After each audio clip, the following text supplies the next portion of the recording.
ದೇವರ ಅತಿ ಪರಿಶುದ್ಧವಾದ ನಿಮಗೆ ಮಹಿಮೆ ಆಗಲಿ. ಕ್ರಿಸ್ತನ ಮೂಲಕವಾಗಿ ದೇವರ ಲೋಕಕ್ಕೆ ಮತ್ತೊಂದು ಹೊಸ ಮುಂಜಾನೆಯನ್ನು ದಯಪಾಲಿಸಿದ್ದಾರೆ.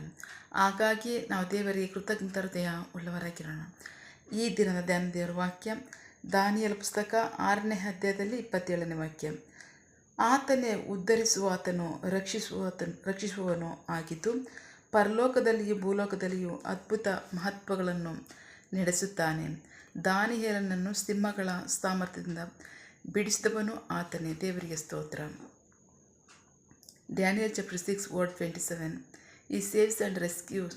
He performs wonder and miracles in heaven and on earth.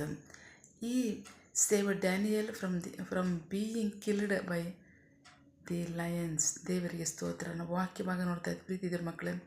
ವಾಕ್ಯ ಭಾಗದಲ್ಲಿ ಕರ್ತನು ಸುರಕ್ಷಿತಂತ ದೇವರು ಮುಂಜಾನೆ ಸಮಯದಲ್ಲಿ ನಮ್ಮ ಸಂಗಡ ಮಾತನಾಡ್ತಾ ಇದ್ದಾರೆ. ಬಿಡಿಸುವಾತನು, ಉದ್ಧರಿಸುವಾತನು, ರಕ್ಷಿಸುವಾತನು, ಆಶೀರ್ವಾದ ಮಾಡುವಾತನು. ದೇವರಿಗೆ ಸ್ತೋತ್ರ. ಆತನೇ ಉದ್ಧರಿಸುವಾತನು, ರಕ್ಷಿಸುವಾತನು ಆಗಿದ್ದು ಪರಲೋಕದಲ್ಲಿಯೂ ಭೂಲೋಕದಲ್ಲಿಯೂ ಅದ್ಭುತಗಳನ್ನು ಮಹತ್ವಗಳನ್ನು ನಡೆಸುತ್ತಾನೆ. ದಾನಿಯೇಲನನ್ನು ಸಿಂಹದ ಗವಿಗಳಿಂದ ಬಿಡಿಸುವಾತನು ಆತನೇ ಆಗಿದ್ದಾನೆ. ದೇವರಿಗೆ ಸ್ತೋತ್ರ. 25ನೇ ವಾಕ್ಯದಿಂದ ನೋಡೋಣ. ಆಗ ಅರಸನಾದ ದಾರ್ಯಾವೆಷನು ಭೂಲೋಕದ ಎಲ್ಲ ಕಡೆಗಳಲ್ಲೂ ವಾಸವಾಗಿರುವ ಸಕಲ ಪ್ರಜೆ, ಜನಾಂಗ, ಭಾಷೆಗಳವರಿಗೆ ಬರೆದಿದ್ದೇನೆಂದರೆ, ನೀವು ಅಪಾರವಾಗಿ ಸಮೃದ್ಧಿಗೊಳ್ಳಿರಿ. ನನ್ನ ರಾಜ್ಯದ ಪ್ರತಿ ಮನುಷ್ಯನು ದಾನಿಯೇಲನ ದೇವರಿಗೆ ಭಯಭಕ್ತಿಯಿಂದ ನಡೆದುಕೊಳ್ಳಬೇಕು ಎಂಬ ನಿರ್ಣಯ ಹೊರಡಿಸಿದ್ದೇನೆ. ಆತನೇ ಜೀವವುಳ್ಳ ದೇವರಾಗಿದ್ದು ಎಂದೆಂದಿಗೂ ಸ್ಥಿರವಾಗಿರುವ ಆತನಾಗಿದ್ದಾನೆ. ಆತನ ರಾಜ್ಯವು ನಾಶವಾಗದೆ ಆತನ ಆಳ್ವಿಕೆಯು ಶಾಶ್ವತವಾಗಿ ನಿಲ್ಲುವುದು. ಆತನೇ ಉದ್ಧರಿಸುವಾತನು, ರಕ್ಷಿಸುವಾತನು ಆಗಿದ್ದು ಪರಲೋಕದಲ್ಲಿಯೂ ಭೂಲೋಕದಲ್ಲಿಯೂ ಅದ್ಭುತ ಮಹತ್ವಗಳನ್ನು ನಡೆಸುತ್ತಾನೆ. ದಾನಿಯೇಲನನ್ನು ಸಿಂಹಗಳ ಸಾಮರ್ಥ್ಯದಿಂದ ಬಿಡಿಸಿದವನು ಆತನೇ. ಹೀಗೆ ದಾನಿಯೇಲನು ದಾರ್ಯಾವೆಷನ ಆಳ್ವಿಕೆಯಲ್ಲಿಯೂ ಪಾರಸಿಯನಾದ ಕೋರೆಸನ ಆಳ್ವಿಕೆಯಲ್ಲಿಯೂ ಸಮೃದ್ಧವಾಗಿ ಬಾಳಿದನು. ದೇವರಿಗೆ ಸ್ತೋತ್ರ. ಬಹಳ ಪ್ರಮುಖವಾಗಿ ದೇವರು ದಾನಿಯೇಲನ ಜೀವಿತದಲ್ಲಿ ಮಾಡಿದಂಥ ಕಾರ್ಯಗಳಲ್ಲಿ ಸಹಾಯ ಮಾಡಿಸಿದ್ದು ಯಾರ ಮೂಲಕವಾಗಿ ಅಂದರೆ ಅರಸುಗಳ ಮೂಲಕವಾಗಿ. ದೇವರಿಗೆ ಸ್ತೋತ್ರ.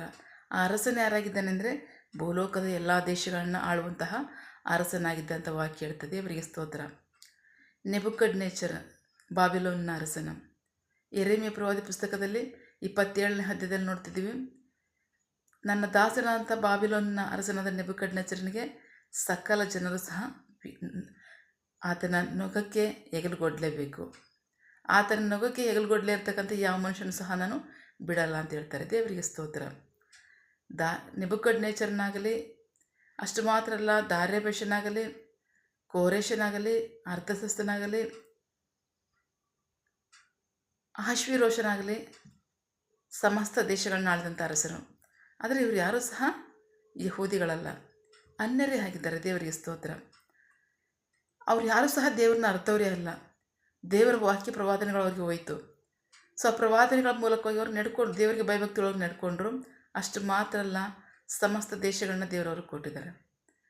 ಕಾರಣ ದೇವರು ಯಾರಾಗಲಿ, ಅನ್ಯರಾಗಲಿ, ವಿಶ್ವಾಸಿಗಳಾಗಲಿ ದೀನರನ್ನೇ ನೋಡ್ತಾರೆ, ವಿಧೇಯರಾಗೋರನ್ನೇ ನೋಡ್ತಾರೆ, ದೇವರಲ್ಲಿ ಭಯಭಕ್ತಿ ಉಳ್ಳವ್ರನ್ನೇ ನೋಡ್ತಾರೆ. ದೇವರಿಗೆ ಸ್ತೋತ್ರ. ಸೊ ಹಾಗಾಗಿ ನಮ್ಮ ಕಾರ್ಯ ಏನು ಪ್ರೀತಿಯ ಮಕ್ಕಳೇ? ದೇವರು ಯಾರಾಗಿದ್ದಾರೆ? ಉದ್ಧರಿಸುವಾತನಾಗಿದ್ದಾನೆ, ರಕ್ಷಿಸುವಾತನಾಗಿದ್ದಾನೆ, ಅದ್ಭುತ ಮಹತ್ ಕಾರ್ಯಗಳನ್ನು ಮಾಡುವಾತನಾಗಿದ್ದಾನೆ.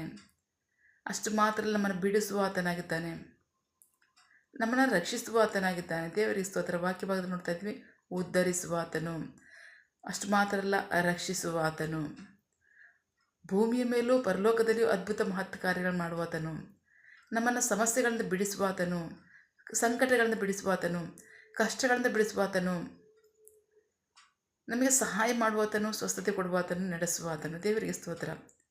ಸೊ ಈ ಕಾರ್ಯಗಳು ಎಲ್ಲಿಂದ ಬರ್ತಾ ಇದೆ? ಪರಲೋಕದಿಂದಲೇ ಅನುಗ್ರಹಿಸಲ್ಪಡ್ತಾ ಇದೆ. ಸೊ ಈ ಕಾರ್ಯಗಳನ್ನ ನಾವು ನಂಬಿಗಸ್ತರಾಗಿ ವಿಧೇಯರಾಗಿ ಮಾತ್ರ ಹೊಂದ್ಕೊಳ್ಳೋಕೆ ಸಾಧ್ಯ. ದೇವರಿಗೆ ಸ್ತೋತ್ರ. ದೇವರು ಏನು ಮಾಡ್ತಾ ಇದ್ದಾರೆ?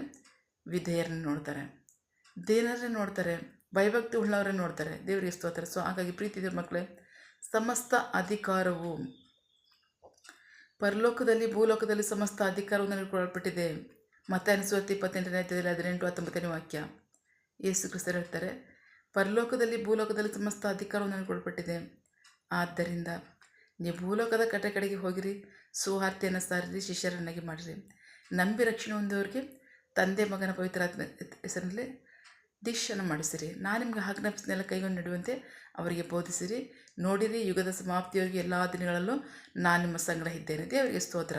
ಭೂಲೋಕದ ಎಲ್ಲ ಜನರು ಸಹ ದೇವರ ರಕ್ಷಣೆಯಲ್ಲಿ ನಡೆಯುವವರಾಗಿದ್ದಾರೆ. ಸೊ ಹಾಗಾಗಿ ಪ್ರೀತಿ ದೇವರ ಮಕ್ಕಳೇ, ಕರ್ತನು ಮಾತ್ರವೇ ಎಲ್ಲ ಕಾರ್ಯಗಳಲ್ಲೂ ಸಹ ನಮ್ಮನ್ನು ಉದ್ಧರಿಸುವಾತನು, ರಕ್ಷಿಸುವಾತನು, ಬಿಡಿಸುವಾತನು, ನಡೆಸುವಾತನು ಆಗಿದ್ದಾನೆ. ಸೊ ಹಾಗಾಗಿ ನಂಬಿಗಸ್ತರಾಗಿ ನಾವು ವಾಕ್ಯಕ್ಕೆ ವಿಧೇಯರಾಗೋಣ, ವಾಕ್ಯದ ಆಶೀರ್ವಾದಗಳನ್ನ ಸ್ವಂತ ಮಾಡ್ಕೊಳ್ಳೋಣ. ಆಮೇಲೆ ಪ್ರಾರ್ಥಿಸಿಕೊಳ್ಳೋಣ.